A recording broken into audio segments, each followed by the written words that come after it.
Oh, hey there. Now, if you clicked on this thumbnail and you're wondering how do I draw Naruto, well, that's in the first part of the series, so click the link below to go and watch the first part of how to draw Naruto. In this video, we're going to be going step by step into how to colorize your line art that we did in part 1. Now, I'm using Photoshop, but everything that I'm going to show you in this video is something that just about every digital art program has. All right, let's get back to coloring Naruto.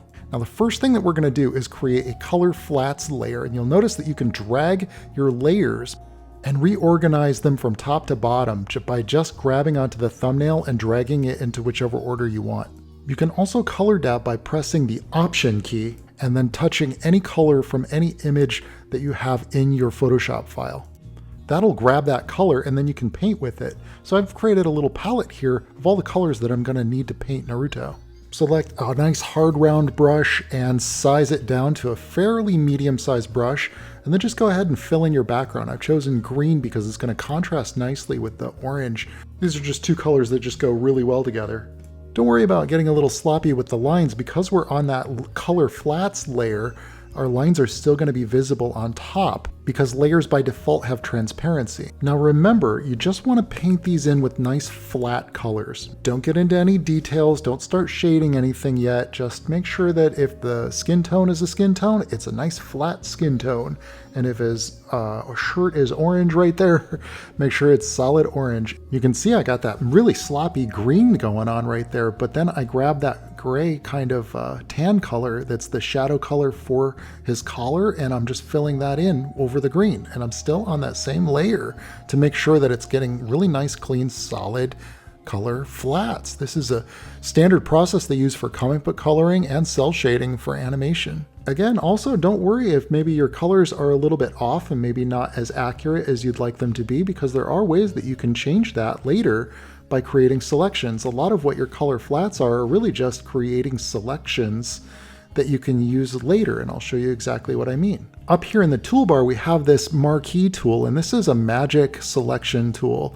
And basically while we're on our color flats layer, we can just select on a color. And let's say that we want to just change the color of that headband.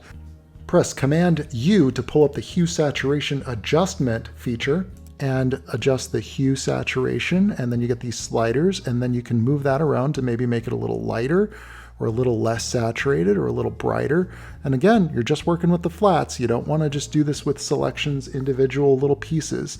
But this is a good time to go back into the rest of your drawing and pick out little spots that maybe you might have missed or forgotten about, and try to go through your whole drawing and look for any spot that maybe you might have missed. I personally, it's bugging me as I'm recording this. I realize I missed his sideburn. I didn't fill it in with a color flat, and that's okay. We'll fix it later.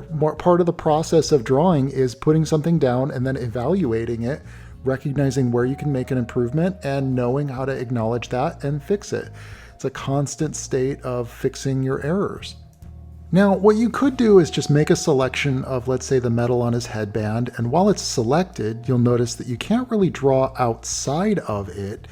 So you can just use like a lighter color here, and you can just kind of paint in some streaks. And these are the reflectiveness of the metal.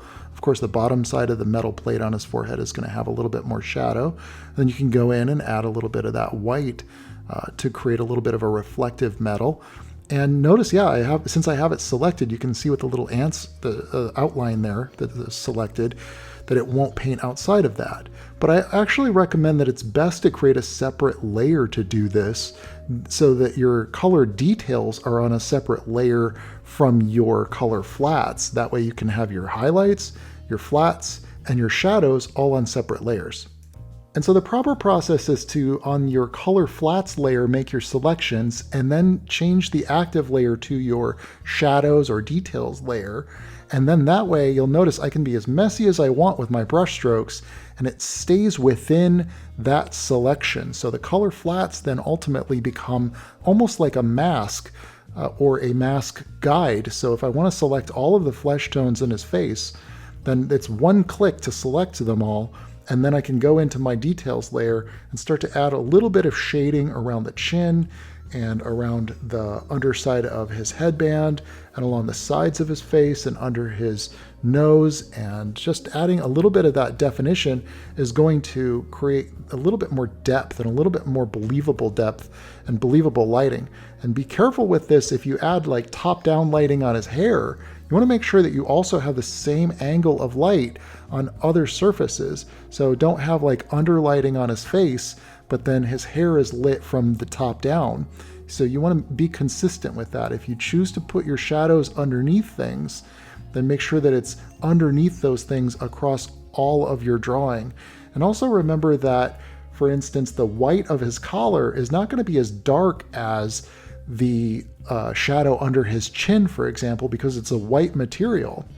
So materials like white cloth, for example, that's not going to get really like dark unless it's a really moody lit scene. And we're just not aiming for that. In fact, that's why it's important to have a reference image up on your screen. Somebody asked me that question recently. How do we use reference? Well, this is how I use reference. I use it as a color guide. I use it to make sure that the likeness of my character looks like the character that I'm trying to draw. And I use that for things like measuring, well, let's see, how far apart are his eyes, or how far apart are his ears, or how big is his nose, and what kind of expressions might the character use. Now that we're adding details, we want to go in and make those eyes a little bit shinier by adding a little bit of a highlight. This is a specular highlight. What that is basically a camera's light reflecting off his eyes. Okay, technically speaking, our Naruto drawing is done, but I want to get a little bit fancy here. So I'm going to use a darker green, and I'm going to select my background, and I'm going to create a little bit more of a gradient. So I've got a dark green at the top, and then I have a light under lighting, and that's background, so it doesn't have to have the same exact lighting as what's on the character. In fact, it makes his hair pop out more because it's got a lighter color and a brighter saturation at the top, lighter color than what's in the background. And then I just want to make sure that I've, kind of picked up any details of things that I might have missed, or if I wanted to thicken up any lines, I'm back on my line layer. You'll notice that. If you make any adjustments to your line layer, make sure that you do that on your actual line layer. And I make mistakes with this too, by the way.